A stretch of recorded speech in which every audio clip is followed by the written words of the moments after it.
بسم اللہ الرحمن الرحیم۔ آخری اڑان، قسط نمبر 5۔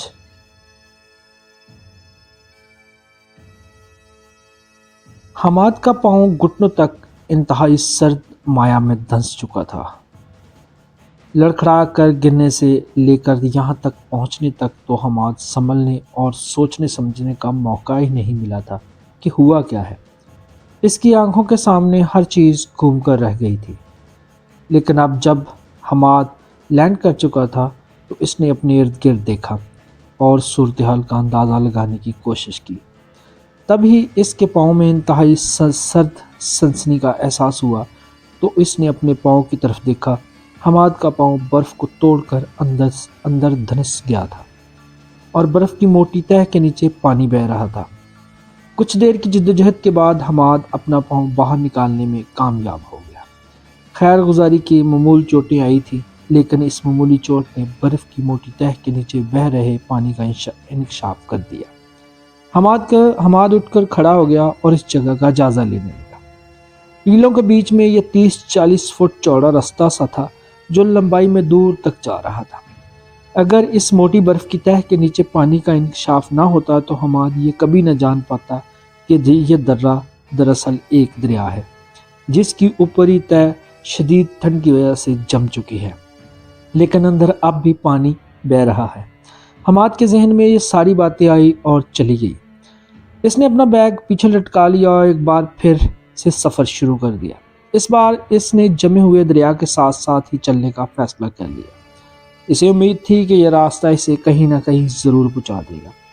ابھی وہ کچھ قدم ہی چلا تھا کہ اچانک ایک خیال اس کے ذہن میں آیا اور وہ تقریباً اچھل ہی پڑا۔ اگر یہاں پانی تھا تو اس کا مطلب آبی زندگی کی موجودگی بھی لازم تھی۔ ہو سکتا ہے مچھلیاں بھی ہوں۔ یہ خیال آتے ہی اس کے چہرے پر ایک امید اور خوشی کی لہر دوڑ گئی اور وہ واپس پلٹا۔ لیکن مسئلہ یہ تھا کہ اگر یہاں مچھلی موجود تھی تو بھی وہ چھوٹے سے سوراخ میں سے انہیں کیسے پکڑتا، اور وہ بھی مچھلی پکڑنے والے اوزار کے بغیر۔ اس مسئلے کا حل ڈھونڈنے کے لیے کیپٹن حماد گہری سوچ میں ڈوب گیا۔ وہ اس طرح کچھ دیر گہری سوچ میں ڈوبا رہا اور پھر اچانک اس کی آنکھوں میں چمک امڑ آئی۔ وہ اپنے زرخیز ذہن میں ایک ترکیب سوچ چکا تھا۔ اگر قسمت اس کا ساتھ دیتی تو اسے کامیابی ضرور ملتی۔ اس نے اپنا بیگ کندھے سے نیچے اتارا اور گھٹنوں کے بال بیٹھ کر اس کی زپ کھولنے لگا۔ بیگ کی زپ کھولنے کے بعد اس نے ٹارچ نکالی جو اس نے جہاز سے روانہ ہوتے ہوئے اپنے ساتھ لی تھی۔ یہ ایک چھوٹی مگر اچھی کوالٹی کی ٹارچ تھی۔ اس نے بائیں ہاتھ میں ٹارچ پکڑ کر اندر پانی میں روشنی ڈالی۔ یہاں سے برف ٹوٹ کر اس کا پاؤں دھنسا تھا۔ اس کے بعد اس نے اپنے دائیں ہاتھ میں سٹک سنبھال لی جس کا ایک سرا آگے سے نوک دار تھا۔ حماد مچھلی پکڑنے کے لیے جو طریقہ اختیار کر رہا تھا یہ ایک طرح سے اندھیرے میں تیر چلانے کے مترادف تھا، اور یہ بات وہ خود بھی اچھی طرح جانتا تھا۔ لیکن اس کا نام حماد تھا، کیپٹن حماد۔ وہ اس طرح کے ناممکنات کو ممکن بنانے کے لیے ہی جانا جاتا تھا۔ وہ اس بات کا قائل تھا کہ کامیابی ہمیشہ انہی کو ملتی ہے جو نئے چیلنجز قبول کرتے ہیں اور کوشش کرتے ہیں۔ کوشش کرنے سے پہلے ہی کسی منصوبے کا ناقابل عمل قرار دے دینا ہی اس کے نزدیک ناکام لوگوں کی نشانی تھی، اور وہ ناکامیاب انسان نہیں تھا اور نہ ہی ایسا انسان آئندہ بننا چاہتا تھا۔ چنانچہ نوکدار سٹک لیے پوری طرح تیار تھا۔ اس نے خدا کا نام لے کر بیٹری کا بٹن آن کر دیا۔ جیسے ہی طاقتور ٹارچ کی تیز روشنی اندر پڑی تو پانی میں ہلچل مچی اور اس کے ساتھ ہی اس کا دایاں ہاتھ کسی ماہر شکاری کی طرح حرکت میں آیا اور اس کی سٹک پانی میں اندر تک گھستی چلی گئی۔ اس نے سٹک باہر نکالی جو کہ اب کافی وزنی معلوم ہو رہی تھی۔ اس کا اندھیرے میں چلایا ہوا تیر بالکل ٹھیک نشانے پر لگا تھا۔ سٹک میں ایک نہیں پوری 3 مچھلیاں پھنسی ہوئی تھیں۔ یہ کافی بڑی اور موٹی تازی مچھلیاں تھیں اور حماد کے لیے ایک مچھلی ہی کافی تھی، لیکن اس نے سوچ کر شکار والی مشق دوبارہ دہرانے کا فیصلہ کیا۔ اس بار اسے ناکامی ہوئی لیکن اس نے ہمت نہیں ہاری۔ وہ بار بار کوشش کرتا رہا اور سٹک پانی میں اتارتا رہا۔ اس کی کئی کوششیں ناکام گئیں لیکن کچھ کامیاب بھی رہیں، لیکن بہرحال اتنا ضرور تھا کہ اب اس کے پاس کافی مقدار میں مچھلی جمع ہو چکی تھی اور ساتھ ہی اس کا بازو بھی تھک کر شل ہو گیا تھا۔ وہ کچھ دیر کے لیے چت لیٹا رہا اور نیلے آسمان کو گھورتا رہا۔ اس کے بعد اس نے اسٹوک کی نوک کی مدد سے ایک مچھلی کا پیٹ چاک کیا جو کہ باقی سب کی نسبت چھوٹی تھی۔ مچھلی کے پیٹ سے علائش وغیرہ صاف کر کے اب وہ اس سے کھانے کے لیے دل کو مضبوط کر رہا تھا۔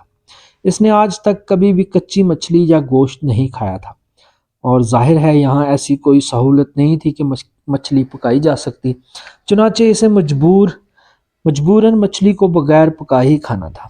وہ کچھ دیر یوں ہی مچھلی کو ہاتھ میں پکڑے گھورتا رہا جیسے اس سے سوال و جواب کرنے کا ارادہ رکھتا ہو، اور پھر اللہ کا نام لے کر کھانے لگا۔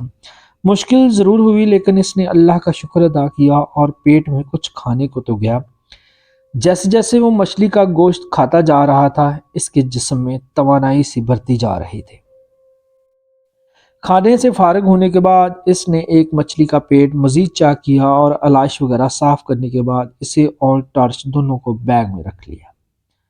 اس نے باقی مچھلیاں وہیں رہنے دیں جو کہ اچھی خاصی مقدار میں تھی۔ اس نے بیگ واپس کندھے سے لٹکایا اور اپنی اسٹک اٹھانے کے بعد ایک پتھر سے سفر کے لیے نکل کھڑا ہوا، لیکن اس کا رخ جہاز کی طرف اب بھی نہیں تھا۔ اسے تو راستہ تلاش کرنا تھا، ہاں زندگی کا راستہ۔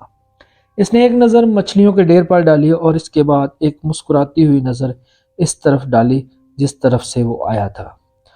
تم لوگ بھی کیا یاد کرو گے، اس نے دل ہی دل میں کہا اور ایک بار پھر سے چل پڑا۔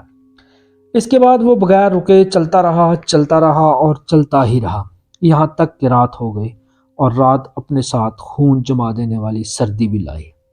اب اسے فوری طور پر سر چھپانے کے لیے کوئی ٹھکانہ یا پناہ گاہ چاہیے تھی۔ سرد اندھیری رات میں وہ آگے بڑھ رہا تھا کہ اسے یہ غار نظر آ گئی جو کسی پہاڑی چٹان میں بنی ہوئی تھی۔ اس سے بہتر پناہ گاہ کم از کم اس وقت اس سے بہتر اور کوئی اس کے لیے نہیں ہو سکتی۔ چنانچہ وہ اس کی جانب بڑھنے لگا، لیکن احتیاط کے ساتھ، کیونکہ وہاں کوئی موذی جانور بھی موجود ہو سکتا ہے جو اس وقت اپنے آرام میں خلل ڈالنے والے حماد پر بھی حملہ کر سکتا ہے۔ جیسے ہی حماد اس غار میں داخل ہوا تھا اسے وہ غیر انسانی آواز سنائی دی تھی، اور یہی جانے انجانے میں اس کا سامنا برفانی آدمی یتی سے ہو گیا۔ وقت کا کام تھا گزرنا، اور وہ گزر گیا۔ جہاز میں موجود لوگوں کو آخری بار کھانا کھائے تقریباً 10 گھنٹے ہونے کو آئے تھے، اور وہ لوگ بھوک سے نڈال ہو چکے تھے۔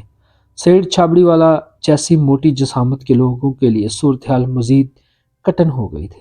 ایک تو موٹاپے کی وجہ سے اسے بھوک زیادہ لگتی تھی، اور دوسرا یہ کہ اس کے ایک اشارے پر انواع و اقسام کے کھانے اس کے سامنے پیش کرنے کے لیے نوکر ہر وقت موجود رہا کرتے تھے، اور آج یہ وقت تھا کہ وہ سوچ رہا تھا کہ اگر کوئی باسی سوکھی روٹی بھی مل جائے تو اس سے پیٹ بھر لو، لیکن قسمت کی ستم ظرفی یہ ہے کہ اس وقت کھانے کے لیے اسے ایک سوکھی روٹی بھی میسر نہیں تھی۔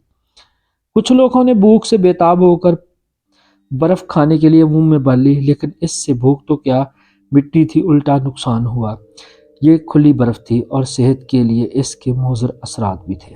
اس سے پہلے وہ برف کو پانی بنانے کے لیے ابالا کرتے تھے، جس کی وجہ سے اس کے مضر بیکٹیریا وغیرہ ختم ہو جاتے تھے، لیکن اب جب بھوک کی وجہ سے کچھ لوگوں نے برف کھائی تو اس نے معدے میں انفیکشن کر دیا، اور وہ پیٹ پکڑے وہیں لیٹ گیا اور کھانسنے لگے۔ ہر کسی کو اپنی جان کے لالے پڑے ہوئے تھے، اور کوئی ان کے لیے کچھ بھی نہیں کر سکتا تھا۔ یہاں تو کھانے کو ایڑیاں رگڑ رہے تھے کہ انہیں کوئی دوائی وغیرہ کہاں سے دی جاتی۔ کچھ لوگ گرتے پڑتے ان درختوں کے پاس پہنچے جو اکا دکا یہاں قریب و جو میں پائے جاتے تھے۔ پیٹ کا دوزخ پوری طرح جل رہا تھا، اور اسے بھرنے کے لیے صرف ایک ہی چیز چاہیے تھی، اور وہ تھا کھانا۔ جب ان لوگوں نے درختوں پر لگے پتوں کو دیکھا تو بے اختیار اسے کھانے کو دوڑے اور توڑ کر کھانے لگے، لیکن وہ اس بات سے قطعی بے خبر تھے کہ اس درخت کے پتے زہریلے تھے۔ وہ پتے انہیں زندگی کے بچانے کی بجائے موت کی وادی کی طرف لے جا رہی تھی۔ زہر کی تاثیر اتنی تیز تھی، جس نے بھی وہ پتا کھایا وہ وہیں تڑپ تڑپ کر مر گیا۔ جن لوگوں نے ابھی تک پتے نہیں کھائے تھے، جب انہوں نے دیگر لوگوں کا حال دیکھا تو خوف سے رونگ کھڑے ہو گئے اور واپس جہاز کے پاس آ کر ہی دم لیا۔ ایک لیڈی ڈاکٹر جس کے پاس انتہائی قیمتی اور اعلیٰ کوالٹی کا چمڑے کا بیگ تھا، اس نے نہیس سے درخواست کی کہ وہ اس کی مدد کرے۔ وہ اپنے چمڑے کے بیگ کو ابال کر کھانا چاہتی تھی۔ وہاں بہت ہی بدترین حالات تھے اور ساجد یہ بات اچھی طرح دیکھ رہا تھا کہ اس کے پاس اب صرف دو ہی راستے بچے ہیں، یا تو یوں ہی مدد کا انتظار کرتے کرتے ایڑیاں رگڑتے ہوئے مر جائے، یا پھر حماد کے نقش قدم پر چلا جائے۔ اسے نہیں معلوم تھا کہ حماد زندہ ہے یا نہیں، لیکن یہاں انتظار کر کے مرنے سے بہتر تھا کہ آخری دم تک کوشش کی جائے اور جد و جہد کرتے ہوئے مرا جائے۔ چنانچہ اس نے اپنی بچی کچی توانائی کو اکٹھا کیا اور اس طرف نکل کھڑا ہوا جس طرف نہید کے مطابق حماد گیا تھا۔ یہ مغرب کے آس پاس کا وقت تھا جب وہ اس راستے پر نکلا تھا۔ نہید نے اس لیڈی کی مدد کی درخواست قبول کر لی تھی اور وہ اس کے چمڑے کے بیگ کو ابالنے میں مدد کر رہی تھی۔ کافی دیر تک ابالنے کے بعد چمڑا بہت نرم ہو گیا تھا۔ لیڈی نے نہید کو بھی شامل کر لیا اور وہ دونوں ابلے ہوئے چمڑا کھانے کی کوشش کرنے لگی۔ ادھر سیٹھ چھابڑی والے کا بھوک سے برا حال تھا اور وہ جہاز کی دیوار سے ٹکراتا پھر رہا تھا۔ ہائے ظالموں نے بھوک سے مار دیا، کیس کر دوں گا، باخدا کیس کر دوں گا، سیٹھ چھابڑی والا اپنی ہی دھن میں بولتا جا رہا تھا، لیکن وہاں اس کی دہائیوں پر دھیان دینے والا کوئی نہیں تھا۔ رات آئی اور ساتھ نیند بھی لائی۔ نیند نے کسی حد تک کن کی بھوک پر مرہم رکھ دیا، لیکن یہ وقتی مرہم تھا، بالکل عارضی۔ رات کا نہ جانے کون سا پہر تھا جب نہید کی آنکھ کھل گئی، اسے باہر سے کچھ عجیب سی آوازیں آتی ہوئی محسوس ہوئی۔ اس نے ان آوازوں کے بارے میں جاننے کا فیصلہ کیا۔ اس نے کھڑکی سے جھانک کر دیکھا، آوازیں اسی طرف سے آ رہی تھیں جس طرف مر جانے والے شخص کی لاش برف میں دفنائی تھی۔ وہ طرح طرح کے وسوسے دل میں لیے ہوئے جہاز سے باہر آ گئے۔ ٹارچ اس کے ہاتھ میں تھی اور اس نے سردی سے بچنے کے لیے گرم چادر اچھی طرح اپنے گرد لپیٹ لی تھی۔ وہ ٹارچ کی روشنی میں آگے بڑھتی جا رہی تھی۔ آوازیں بھی اب قریب سے آنا شروع ہو گئی تھیں۔ نہید کو اچھی طرح یاد تھا کہ یہ ٹھیک وہی جگہ تھی یہاں دل کے دورے سے مر جانے والے شخص کو دبایا گیا تھا۔ جیسے ہی قریب پہنچ کر نہید نے ٹارچ کی روشنی ڈالی، اس کے منہ سے بے اختیار چیخیں نکل گئی۔ برف میں گڑا کھدا ہوا تھا اور مر جانے والے آدمی کی لاش باہر پڑی تھی، اور اس لاش کے پاس ہی سیٹھ چھابڑی والا اور جہاز کے 2-3 مزید لوگ موجود تھے۔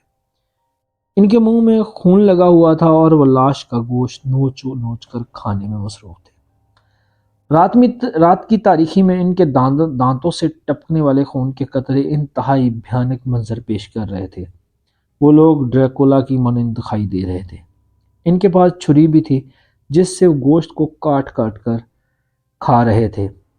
چھری وہ غالباً جہاز کے کچن سے اٹھا لائے تھے۔ یہ منظر دیکھ کر نہید کے رونگٹے کھڑے ہو گئے اور اسے اب کی آئی۔ نہید کی آواز سن کر ایک لمحے کے لیے چونک کر ان لوگوں نے اس کی طرف دیکھا، لیکن پھر وہ دوبارہ اپنے کام میں مشغول ہو گئے۔ نہید کے لیے اب ایک لمحے کے لیے بھی وہاں رہنا محال تھا۔ اس نے فوری وہاں سے دوڑ لگا دی اور جہاز میں آ کر ہی دم لیا۔ اس کی سانسیں بری طرح پھول رہی تھی اور دل کی دھڑکنیں بے ترتیب تھیں۔ کچھ پہلے اس نے جو منظر دیکھا تھا اس کا وہ تصور بھی نہیں کر سکتی تھی۔ بطور ایک پروفیشنل ایئر ہوسٹر وہ چاہے کتنی ہی نڈر کیوں نہ سہی، لیکن آخر عورت ذات تھی اور اس منظر نے اسے بری طرح خوفزدہ کر دیا۔ کاش حماد سر یہاں ہوتے، اس نے دل میں شدت سے سوچا۔ پھر نہ جانے کب اس کی آنکھ لگ گئی۔ صبح ہوتے ہی یہ بات سب لوگوں میں پھیل گئی کہ سیٹھ چھابڑی والا اور اس کے ساتھی لوگوں کو اپنے کیے پر کوئی شرمندگی نہیں تھی۔ صورتحال پہلے ہی بدترین اور مخدوش ہو چکی تھی، اوپر سے اس واقعے اور بے حسی میں مزید اضافہ کر دیا تھا۔ بچی کچی لاش کو فدا وغیرہ نے مل کر دوبارہ دفن کر دیا اور سیٹھ چھابڑی والا اینڈ کمپنی کے کارنامے پر سر پیٹ کر رہ گئے۔ مزید یہ ہوا کہ برف کھانے کی وجہ سے جن لوگوں کے پیٹ میں انفیکشن ہوا تھا ان میں سے بھی 3 لوگوں کی موت واقع ہو گئی تھی۔ فضا کافی سوگوار تھی۔ مردوں کا کون سا سوگ مناتا ہے یہاں، تو زندہ کی حالت بھی بدتر تھی۔ دوپہر تک نہید بالکل نڈال ہو چکی تھی۔ اسے لگا جیسے یہ اس کی زندگی کے آخری پل ہوں۔ کیپٹن حماد کے بعد ساجد کا بھی پتہ نہیں کہاں چلا گیا تھا۔ فہد اور نوشین شدید بھوک اور نکابت سے نڈال ہو کر لیٹے تھے۔ نوشین، مجھے معاف کر دینا، میں تمہارے لیے کچھ نہیں کر پایا، کوئی وعدہ پورا نہیں کر سکا، حالات نے مجھے بالکل بے بس کر کے رکھ دیا ہے۔ نہیں فہد، ایسا مت کہو، آپ ہی میرے لیے سب کچھ ہیں، آپ نے مجھے اتنی خوشیاں دی ہیں کہ اگر اب مر بھی جاؤں تو مجھے کوئی گلہ نہیں۔ نوشین نے نکاہبت برے لہجے میں بامشکل کہا۔ کمزوری کی وجہ سے اس سے الفاظ بھی ٹھیک طرح ادا نہیں ہو رہے تھے۔ فہد نے اپنی بیوی کی حالت دیکھی تو شدید بے بسی سے اس کے آنسو نکل آئے، اور پھر وہ ان آنسوؤں کو کنٹرول نہیں کر پایا اور وہ بہتے چلے گئے۔ ساجد نے بالکل وہی راستہ اختیار کیا تھا جس طرف کا رخ حماد نے کیا تھا۔ وہ گرتا پڑتا سفر کرتا اور چلتا رہا۔ اس میں چلنے کی سکت بالکل بھی نہیں رہی تھی، لیکن وہ چلتا رہا اور چلتا رہا، یہاں تک کہ اس نے وہ اونچا ٹیلہ بھی پار کر لیا جس سے حماد گزرا تھا، جس کے بار جمع ہوا دریا تھا۔ شدید کمزوری کی وجہ سے ٹیلے سے اترتے وقت اسے چکر آ گیا اور وہ لڑکھڑاتے ہوئے نیچے گرنے لگا۔ اب وہ لڑکھڑانا بند ہو چکا تھا اور جمے ہوئے دریا پر لیٹا تھا۔ کچھ دیر تک وہ یوں لیٹا رہا، اس کے جسم میں کوئی حرکت نہیں تھی اور اس کی آنکھیں بند تھیں۔ کچھ دیر بعد اس نے آنکھیں کھول دی۔ کمزوری اس قدر زیادہ ہو چکی تھی کہ اس میں اب اٹھنے کی بھی سکت نہیں بچی تھی۔ اس کی آنکھوں کے سامنے ہر چیز دھندلائی رہی تھی، لیکن کسی نہ کسی طرح اس نے کروٹ تبدیل کر لی، اور جیسے ہی اس نے کروٹ تبدیل کی، اسے دھندلی آنکھوں سے مچھلیوں کا ایک ڈھیر نظر آیا۔ ایک لمحے کے لیے اسے خیال آیا کہ اس کا ذہن اب ٹھیک سے کام کرنا چھوڑ چکا ہے۔ اس ویرانے میں بھلا کون اس کے لیے مچھلیوں کا ڈھیر چھوڑ کر جاتا ہے؟ اس نے اچھی طرح اپنی آنکھیں ملی اور دیکھا، لیکن اب بھی وہی منظر اس کے سامنے تھا۔ اس نے خود کو چٹکی بھی کاٹ کر دیکھی، لیکن جو اس نے دیکھا تھا وہ وہم نہیں تھا، ایک حقیقت تھی۔ ہاں، وہ ٹھیک اسی جگہ گرا تھا جہاں پر کیپٹن حماد ان کے لیے مچھلیوں کی صورت میں زندگی کا سامان چھوڑ کر گیا تھا۔ ساجد بے اختیار اپنے رب کا شکر بجا لایا اور بے صبری سے مچھلیاں کھانے لگا۔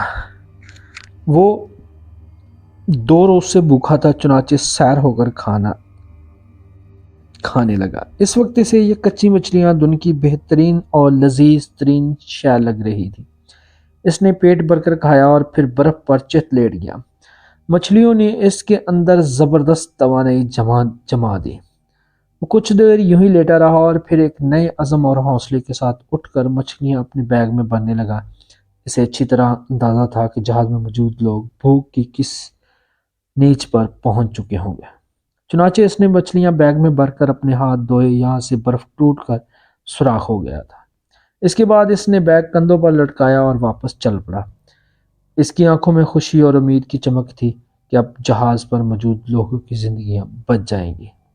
حماد اس غار تک آیا تو صرف رات گزارنے کے لیے تھا، لیکن جب اس نے یہاں برفانی آدمی کو دیکھا تو اسے اپنی آنکھوں پر یقین نہیں آیا۔ قدرت نے اسے انتہائی شاندار موقع فراہم کر دیا تھا۔ ماہرین جس بات کا کھوج لگانے اور ثبوت ڈھونڈنے کے لیے اپنا بے شمار سرمایہ اور سالوں کی محنت اور لگن لگانے کے بعد بھی پتہ نہیں لگا پائے، برفانی آدمی جو کہ کئی دہائیوں سے ماہرین کے لیے ایک معمہ بنا ہوا تھا، اب وہی معمہ جیتی جاگتی صورت میں اس کے سامنے تھا۔ کیپٹن حماد کے دل میں شدید ترین خواہش ابھری کہ کاش اس کے پاس کیمرہ ہوتا تو وہ اس برفانی آدمی کی تصویریں لے سکتا تھا۔ یہ کام وہ اپنے اسمارٹ فون کے کیمرے سے بھی کر سکتا تھا، لیکن بدقسمتی سے جس وقت وہ ٹیلے سے گرا تھا تو اس کی وجہ سے اس کا سیل فون ٹوٹ گیا تھا اور بیکار ہو گیا تھا۔ چلو تصویریں نہ صحیح، اس کے جسم کا بال وغیرہ یا ایسی چیز ضرور حاصل کروں گا جس کو ماہرین کے سامنے پیش کر سکوں گا کہ یتی کا حقیقت میں وجود ہے، اور لیبارٹری ٹیسٹ کے بعد یہ بات ثابت ہو جائے گی۔ لیکن مسئلہ یہ تھا کہ برفانی آدمی کا ڈی این اے سیمپل کیسے حاصل کیا جائے۔ اس کے لیے اسے برفانی آدمی کے قریب جانا تھا اور یہ اس کے لیے انتہائی خطرناک ہو سکتا تھا۔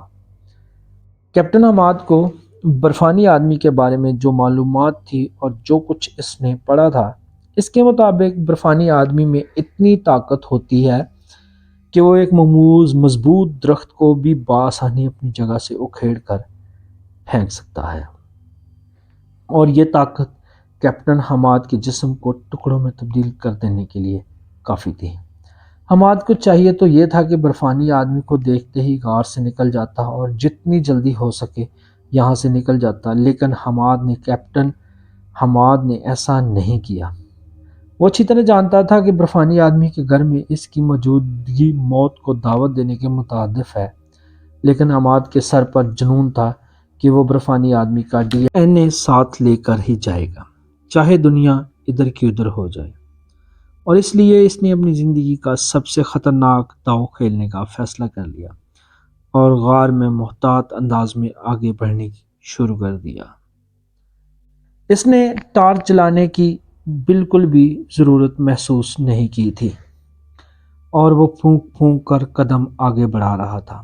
رات کی تاریکی میں سرد برفیلی ہوائیں غار کے دہانے سے اب بھی داخل ہو رہی تھی۔